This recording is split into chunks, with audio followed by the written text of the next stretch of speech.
2. Welcome back, WNST, Towson, Baltimore, and WNST.net.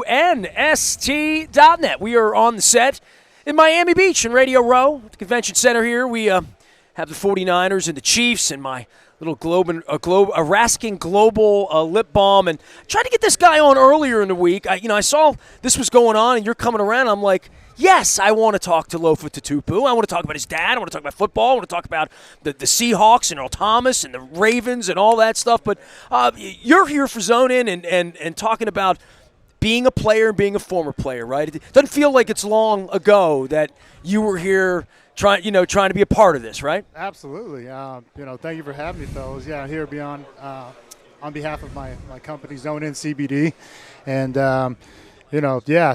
taking that trip, all these interviews down memory lane of playing. It's my last year was 12, so it's that's a little over a half decade. It's getting up towards a decade, right? But the memories are still there, and you hold on to those. Well, feeling good at this point in your life. At 37, is that right? I am 37. 37. How do you feel? You feel 37? Well, when I wasn't leaving the game, and I don't want to, take too much time talking about the product because I want to talk football with you guys too. But it is about healing, though. Yeah, right? that's exactly what it did for me. I started out with a storybook career, a couple Pro Bowls, and then just injury after injury, and the mind-body connection just wasn't there.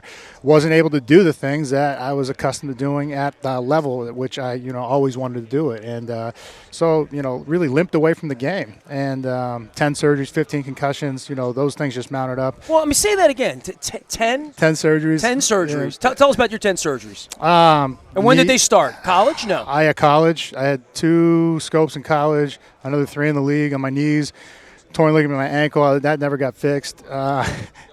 This still clicks. Whoa! I heard that. I never even found out. I can't not hear that again. I never even found out what's out. But it doesn't hurt anymore. No. Well, that's good at least. Now you can just mess with people with it. Bring it to the media party tonight. I want to see that. Full pec repair, both sides, tore both pecs. Broke this thumb twice. Broke the 4th and 5th metacarpal and this wrist. And so 8 or 9 of those were from football. Well, I see, Ray Lewis, I knew when he was a young man. We were both young once. Yeah. And, Ray and Baldinger are, football players in hands and it's at the line of scrimmage that it's a fist fight at the line of scrimmage with shoulder pads, right? Absolutely. You can get tangled in a face mask. It's everything, man. So, I've dislocated a couple fingers. I don't really count those. Those aren't injuries. Right. You play with those.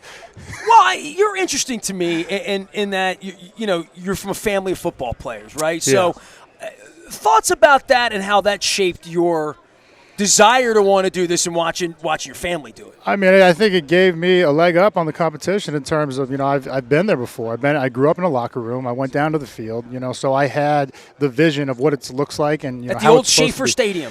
Sullivan. Yeah. It was Sullivan when I was going to it, and so. I knew what it was supposed to be like and, how to, handle your business, by watching my dad and all of his friends, Still can figure out the traffic getting out of there, though, right? Yeah, I know. Lofa Tatupu, tell me about Zone In, and obviously, I work with Curio Wellness and in cannabis and CBD and education, and my wife's a 2-time cancer survivor, so we see how the world changes in that way. So, I remember 10 years ago, some players were here talking about all of these items when Denver was the only place you could go, or Seattle, or even Canada. I think it's a different thing now for anyone that's talking about. We have a lot of former players, Eugene Monroe and others involved in this. Kyle Turley, Ricky Williams, Well, Ricky's another guy played in Baltimore, sure. And so this, if we're all doing it, it must be somewhat, beneficial to us. Well, what's the benefit for you? As opposed to a guy at one point, I'm sure in the locker room had access to all sorts of things and the opioid epidemic and all the things we've heard about, right? Yeah, well, so this helps you deal with the pain. It doesn't mask the pain, and that's what those other things largely did was, you're hurting yourself going out there with those, the opioids or the anti-inflammatories that are prescribed for you.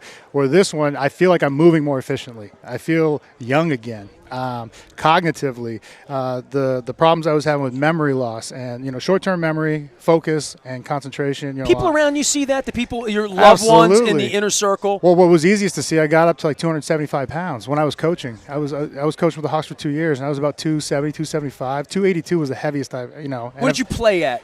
240. Yeah. 242. I was gonna say I don't remember you a buck over 250, right? You were smallish. Yeah.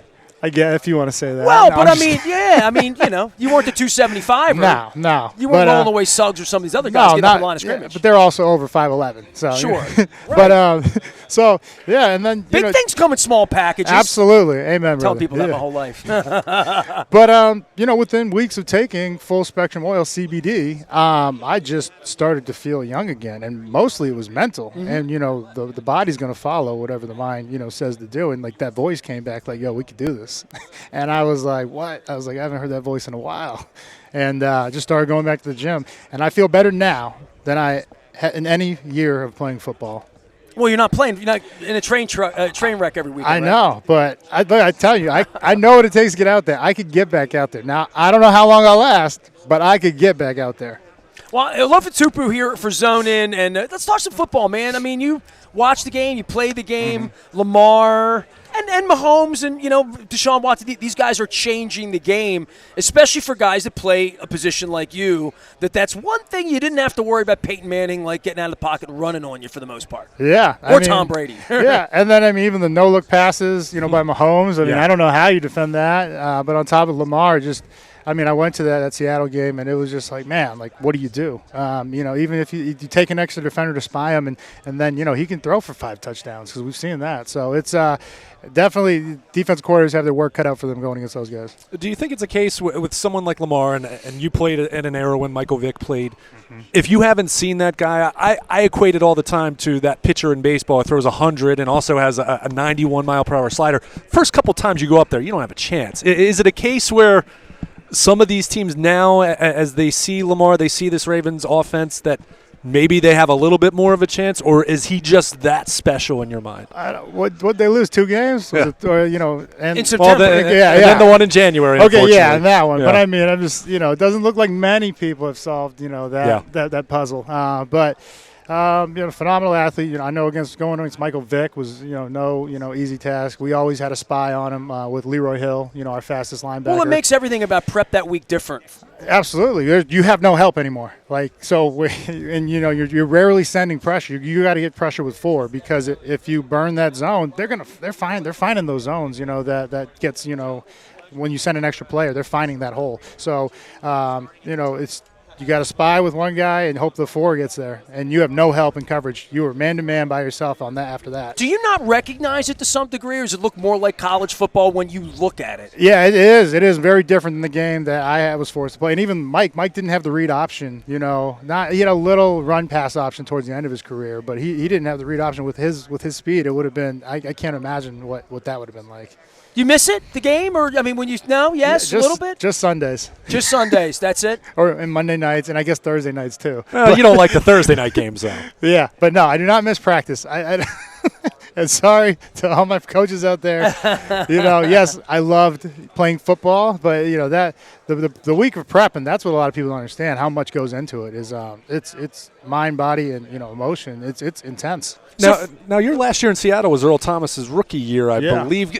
Any good stories about Earl you could share with us? Earl was like 19 years old, or he just turned 20 when we drafted him. So he was literally a kid, and he was just amazing. The physical ability of him. He was catching an interception every other practice, and I was like, man, I don't know how he does it. We were just playing cover 3 too. That was the crazy part. Is most people, there's 2 red lines they paint between the numbers and the hash, right. and he doesn't go red line to red line. That's what you want. He goes sideline to sideline, and it's you float one up there. You saw it at the Pro Bowl. I think they right. threw that last one and went up and got it. So, so happy for him.